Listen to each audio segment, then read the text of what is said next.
Selamat datang di mata kuliah Rekreasi, Wisata, dan Olahraga Air. Kali ini saya akan memaparkan tentang komponen sarana dan prasarana rekreasi wisata. Sesuai Undang-Undang Nomor 10 Tahun 2009, pariwisata adalah berbagai macam kegiatan wisata yang didukung berbagai fasilitas dan layanan yang disediakan oleh masyarakat, pengusaha, pemerintah pusat, dan pemerintah daerah. World Tourism Organization atau WTO menyatakan bahwa destinasi pariwisata adalah suatu entitas yang mencakup wilayah geografis tertentu yang di dalamnya terdapat komponen produk wisata. Adapun komponen utama pengembangan destinasi pariwisata, ada objek daya tarik wisata atau attraction mencakup keunikan dan daya tarik berbasis alam, budaya, dan buatan atau artifisial. Aksesibilitas mencakup kemudahan sarana dan sistem transportasi. Amenities atau amenitas mencakup fasilitas pendukung dan pendukung wisata. Fasilitas umum atau ancillary service yang mendukung kegiatan pariwisata. Kelembagaan atau institusi yang memiliki kewenangan, tanggung jawab, dan peran mendukung terlaksanaannya kegiatan pariwisata. Ada 6 jenis pariwisata khusus, yaitu ada pleasure tourism. Pariwisata yang dilakukan oleh orang-orang yang meninggalkan tempat tinggalnya untuk berlibur, untuk memenuhi udara segar, dan memenuhi kehendak ingin tahunya untuk menikmati hiburan. Rekreasi tourism. Bentuk pariwisata untuk beristirahat guna memulihkan kembali kesegaran jasmani dan rohani dan menghilangkan kelelahan. Ada cultural tourism. Jenis wisata ini ditandai adanya rangkaian motivasi dan seperti keinginan untuk mempelajari di pusat-pusat pengajaran, riset, seperti mempelajari adat istiadat, kelembagaan, cara hidup rakyat di negara lain. Ada sport tourism. Jenis pariwisata ini bisa dibagi menjadi 2 kategori, yaitu big sport event sama sporting tourism and practitioner. Big sport event yaitu peristiwa olahraga besar seperti Olimpiade Games, Football Games, NBA Games, Ski and Surfing Dunia, MotoGP, dan lain-lain. Adapun sporting tourism and practitioner atau peristiwa olahraga bagi yang ingin berlatih dan mempraktikkan diri seperti mendaki gunung, olahraga naik kuda, berburu, dan memancing. Lalu ada business tourism. Jenis pariwisata ini untuk profesional travel dan berkaitan dengan pekerjaan atau jabatannya yang tidak memberikan kepada pelaku baik pilihan daerah tujuan maupun pilihan waktu perjalanan. Yang terakhir ada convention tourism. Jenis pariwisata ini makin lama makin penting, seperti adanya convention dan konvensional, banyaknya simposium atau sidang-sidang yang diadakan di berbagai negara, pertemuan dan badan-badan atau organisasi internasional. Contohnya KTT di Indonesia kemarin di Bali itu menjadi convention tourism yang cukup sukses di Indonesia karena bisa memanggil atau meningkatkan jumlah wisatawan asing. Lalu ada jenis daya tarik wisata. Ada daya tarik wisata alam, ada minat khusus, dan daya tarik wisata budaya. Daya tarik wisata budaya yaitu hasil karya atau hasil ciptaan manusia yang meninggalkan budaya, ritual, adat istiadat, seni kriya, warisan budaya, museum, desa tradisional, sanggar seni, dan lain-lain. Nah, ternyata banyak sekali wisatawan asing khususnya yang datang ke Indonesia ini kepingin lihat budaya Indonesia.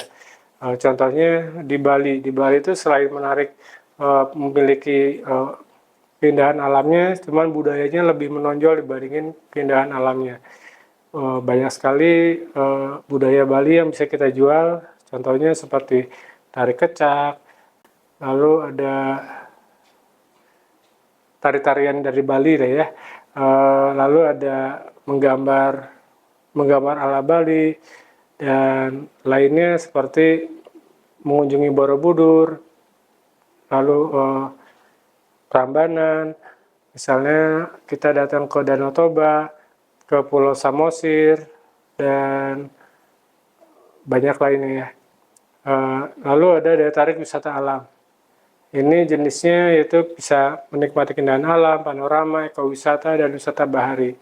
Daya tarik minat khusus, pengamatan satwa tertentu, memancing, berbelanja, arum jeram, golf, atau wisata agro. Distribusi pelayanan pendukung industri wisata. Ada sarana wisata. Sarana wisata adalah kelengkapan daerah tujuan wisata yang diperlukan untuk melayani kebutuhan wisatawan dalam menikmati perjalanan wisatanya. Pembangunan sarana wisata di daerah tujuan maupun objek wisata tertentu harus disesuaikan dengan kebutuhan wisatawan baik kuantitatif maupun kualitatif. Berbagai jenis sarana wisata harus disediakan di daerah tujuan wisata, yaitu hotel, penginapan, biro perjalanan, alat transportasi, restoran, rumah makan, serta sarana pendukung lainnya. Contohnya seperti sarana telekomunikasi ya, karena sekarang telekomunikasi dan internet itu penting. Tidak semua objek wisata memerlukan sarana yang sama dan lengkap. Pengadaan sarana wisata disesuaikan dengan kebutuhan wisatawan. Ada 3 unsur penting, 1. Infrastruktur, fasilitas, dan kelembagaan, serta SDM. Infrastruktur penting pendukung yaitu keseluruhan jenis fasilitas umum berupa prasarana fisik seperti komponen perhubungan, pelabuhan, bandara, stasiun kereta api, jaringan telekomunikasi, jaringan listrik, air minum, toilet, dan penyediaan air bersih atau drainase saluran air kotor. Lalu ada fasilitas. Fasilitas ini seperti rumah makan, keamanan, biro perjalanan, hiburan malam, fasilitas perbankan, yang semuanya berfungsi memberikan kemudahan dan kenyamanan bagi wisatawan selama melakukan kunjungan di suatu destinasi. Lalu ada kelembagaan atau sumber daya dan sumber daya manusia pariwisata, yaitu keseluruhan unsur organisasi atau institusi pengelola pariwisataan dan termasuk sumber daya manusia pendukungnya yang terkait dengan manajemen pengelolaan kewirausahaan di suatu destinasi baik untuk pemerintah, swasta, industri seperti dinas pariwisata, asosiasi dan industri perjalanan wisata, kelompok sadar wisata, dan sebagainya. Ternyata ada 3 unsur pokok sarana wisata. 1. Ada sarana pokok pariwisataan atau main tourism superstruktur. Contohnya biro perjalanan umum dan agen perjalanan, transportasi wisata baik darat, laut, dan udara. Lalu ada restoran, lalu ada objek wisata, keindahan alam, iklim, pemandangan, flora fauna yang aneh, hutan, health center juga ada, ciptaan manusia yang seperti monumen-monumen, candi, art and gallery. Lalu ada attraction, tourist attraction, yaitu ciptaan manusia seperti kesenian, festival, pesta ritual, upacara perkawinan tradisional. Lalu ada sarana pelengkap kepariwisataan atau supplementing tourism superstructure. Fasilitas rekreasi dan olahraga seperti golf course, tennis court, basketball court, kuda tunggangan, pemandian, fotografi. Sarana umum yaitu jalan raya, jembatan, listrik, lapangan udara, telekomunikasi, air bersih, dan pelabuhan, dan lainnya. Lalu ada sarana penunjang kepariwisataan atau supporting tourism superstructure, yaitu seperti nightclub, kasino dan entertainment, souvenir shop, and mailing service. Nah, kita masuk ke prasarana wisata adalah semua fasilitas utama atau sumber daya alam dan sumber daya buatan manusia yang mutlak seperti jalan, listrik, telekomunikasi, air, dan sebagainya yang dapat hidup dan berkembang dalam rangka memberikan pelayanan kepada pariwisata. Pembangunan prasarana wisata yang mempertimbangkan kondisi dan lokasi akan meningkatkan aksesibilitas suatu objek wisata yang dapat meningkatkan daya tarik objek wisata itu sendiri. Kebutuhan wisatawan lain disediakan di daerah tujuan wisata seperti bank, apotek, rumah makan, pom bensin, ATM center, pusat perbelanjaan, dan sebagainya. Ada 3 komponen prasarana wisata. Ada prasarana umum, yaitu prasarana yang menjadi kebutuhan umum bagi kelancaran perekonomian seperti jaringan air bersih, jaringan listrik, jaringan jalan, drainase, penyaluran sampah, jaringan telekomunikasi, dan internet. Lalu ada prasarana penunjang seperti rumah makan, apotek, pusat perbelanjaan, kantor pemerintahan, perbankan. Lalu yang terakhir ada prasarana wisata atau kantor informasi, tempat promosi, tempat rekreasi, dan pengawas pantai. Prasarana kepariwisataan atau resident tourist plan, semua fasilitas yang dapat menampung kedatangan para wisatawan yang menginap atau tinggal sementara waktu di daerah tujuan wisata. Semua bentuk akomodasi yang diperuntukkan bagi wisatawan seperti hotel, wisma, homestay, cottage, camping, yacht hotel, rumah makan, coffee shop, grill, bar, and yang lainnya.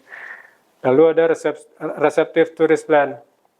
atau segala bentuk badan usaha atau organisasi yang kegiatannya khusus untuk mempersiapkan kedatangan wisatawan pada suatu daerah tujuan wisata, seperti perusahaan yang kegiatannya merencanakan dan menyelenggarakan perjalanan bagi orang yang akan melakukan perjalanan wisata, dan badan atau organisasi yang memberikan penerangan, penjelasan, promosi, dan propaganda tentang suatu daerah tujuan wisata. Itu saja yang bisa saya sampaikan. Terima kasih. Wassalamualaikum warahmatullahi wabarakatuh.